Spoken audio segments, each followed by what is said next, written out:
अस्सलाम वालेकुम इंताज़ भाई, या फलका ज़ेगाना स्पोर्ट्स 9mm पिस्टल है जो डायमंड एंड टेक्निकल वेपन वाल ने स्पेशल आपको ऑर्डर पर बनाया हुआ, जो आपने शेखपुरा से आपने ऑर्डर किया था। आपके लिए करते हैं इंशाल्लाह टेस्ट फायर, आप चेक कर लें।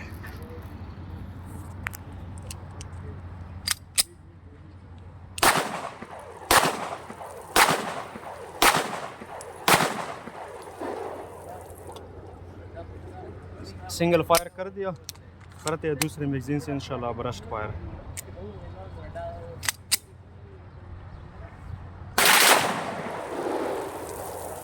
सिंगल फायर भी किया और ब्रस्ट फायर भी किया। ये था डायमंड एंड टेक्निकल वेपन वालों की तैयार करदा ज़ेगाना स्पोर्ट्स 9mm पिस्टल। अगली वीडियो के लिए हमारा इंतज़ार कीजिए। थैंक्स फॉर वॉचिंग इस वीडियोज़।